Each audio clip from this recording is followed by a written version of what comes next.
নমস্কাৰ পুনৰ এটা নতুন ভিডিঅ'লৈ আপোনালোক সকলোকে স্বাগতম জনাইছোঁ। আজিৰ ভিডিঅ'ত আপোনালোকক হোমগাৰ্ডৰ নতুন ৰিক্ৰুটমেণ্ট নটিফিকেশ্যনৰ বিষয়ে জনাম। ইয়াত ৪৬,০০০ৰো অধিক পদ আছে।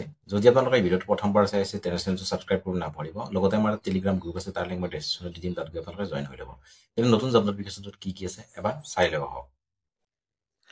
হোমগাৰ্ড ৰিক্ৰুটমেণ্ট 2025 ইয়াত টোটেল পোষ্ট আছে ৪৬,৩৪৮টা। এপ্লাই মোডটো অনলাইন হ'ব। এডুকেশ্যন কোৱালিফিকেশ্যন আপুনি যদি মিনিমাম 10মান শ্ৰেণী উত্তীৰ্ণ হৈছে তেনেহ'লে ইয়াত আবেদন কৰিব পাৰিব। Candidate 10 pass can apply for this post. Age limit minimum age 18 বছৰ আৰু মেক্সিমাম 40 বছৰলৈ আবেদন কৰিব পাৰিব। OBC কেণ্ডিডেটসকলৰ মিনিমাম এজ 18 বছৰ, SC আৰু ST কেণ্ডিডেটসকলৰ মিনিমাম এজ 18 বছৰ। এজ ৰিলেক্সেশ্যন পাব মহিলাসকলে, OBC কেণ্ডিডেট, SC আৰু ST age per government rule. Application fees general আৰু OBC কেণ্ডিডেটসকলে 400 টকা দিব লাগিব, SC আৰু ST কেণ্ডিডেটসকলে 400 টকা দিব লাগিব, ফিমেল কেণ্ডিডেটসকলে ইয়াত 400 টকা এপ্লিকেশ্যন ফিজ দিব লাগিব। ৰিক্ৰুটমেণ্ট প্ৰচেছ চিলেকশ্যন প্ৰচেছ ইয়াত আপোনালোকে লিখিত পৰীক্ষাত অৱতীৰ্ণ হ'ব লাগিব। PMT PST document verification medical examination এইখিনি থাকিব। Written exam PMT PST document verification আৰু মেডিকেল এক্সামিনেশ্যন। আৰু ইয়াৰ চেলাৰী ইয়াত আপোনালোকে প্ৰত্যেক মাহে 25,000 টকাকৈ দৰমহা লাভ কৰিব। কিমান লাভ কৰিব? 25,000 টকালৈকে প্ৰত্যেক মাহে দৰমহা লাভ কৰিব। ৰিকুৱাৰ্ড ডকুমেণ্ট ইয়াত আপোনালোকৰ এপ্লিকেণ্টছ আধাৰ কাৰ্ড লাগিব, 10th গ্ৰেড চাৰ্টিফিকেট, 10মান শ্ৰেণী উত্তীৰ্ণ হোৱা চাৰ্টিফিকেট, ৰেজিষ্টাৰ মোবাইল নম্বৰ লাগিব, passport size photo, email ID লাগিব, degree related to this position, permanent resident certificate, signature, resident certificate, caste certificate, এইখিনি ডকুমেণ্ট ইয়াত লাগিব। কি কি ডকুমেণ্ট লাগিব? এপ্লিকেণ্টছ আধাৰ কাৰ্ড লাগিব, 10th গ্ৰেড চাৰ্টিফিকেট লাগিব, ৰেজিষ্টাৰ মোবাইল নম্বৰ লাগিব, পাছপৰ্ট চাইজ ফটো লাগিব, ইমেইল ID লাগিব, degree related to this position, permanent resident certificate লাগিব, PRC, signature, resident certificate, caste certificate, এইখিনি ডকুমেণ্ট আপোনালোকে অনলাইন আবেদন কৰাৰ সময়ত লাগিব।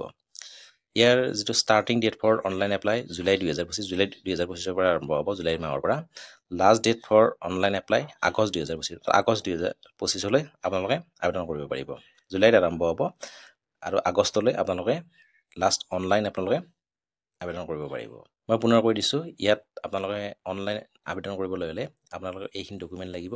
এপ্লিকেণ্টছ আধাৰ কাৰ্ড লাগিব, 10th গ্ৰেড চাৰ্টিফিকেট লাগিব, ৰেজিষ্টাৰ মোবাইল নম্বৰ লাগিব, পাছপৰ্ট চাইজ ফটো লাগিব, ইমেইল ID লাগিব, degree related to this position, permanent resident certificate লাগিব, অৰ্থাৎ PRC, ছিগনেচাৰ লাগিব, ৰেচিডেণ্ট চাৰ্টিফিকেট, কাষ্ট চাৰ্টিফিকেট, এইখিনি ডকুমেণ্ট থাকিলে আপোনালোকে অনলাইন আবেদন কৰিব পাৰিব।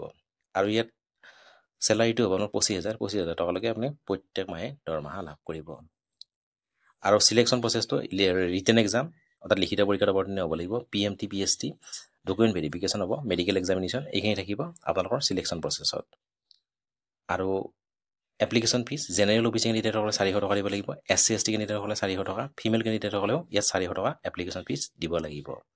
এজ লিমিট ইয়াত মিনিমাম 18 বছৰ আৰু মেক্সিমাম 40 বছৰলৈকে আপোনালোকে আবেদন কৰিব পাৰিব। OBC কেণ্ডিডেটসকলৰ মিনিমাম এজ 18 বছৰ, SC আৰু ST কেণ্ডিডেটসকলৰ 18 বছৰ। আৰু এজ ৰিলেক্সেশ্যনটো পাব মহিলাসকলে পাব, OBC SC আৰু ST কেণ্ডিডেটসকলে এজ ৰিলেক্সেশ্যন পাব। আৰু ইয়াত মিনিমাম 10মান শ্ৰেণী উত্তীৰ্ণ হ'লে আপোনালোকে ইয়াত আবেদন কৰিব পাৰিব। আৰু ইয়াত টোটেল পোষ্ট আছে ৪৬,৩৪৮টা আৰু এপ্লাই মোডটো অনলাইন হ'ব। এতিয়া আজিলৈ ইমানেই, ধন্যবাদ।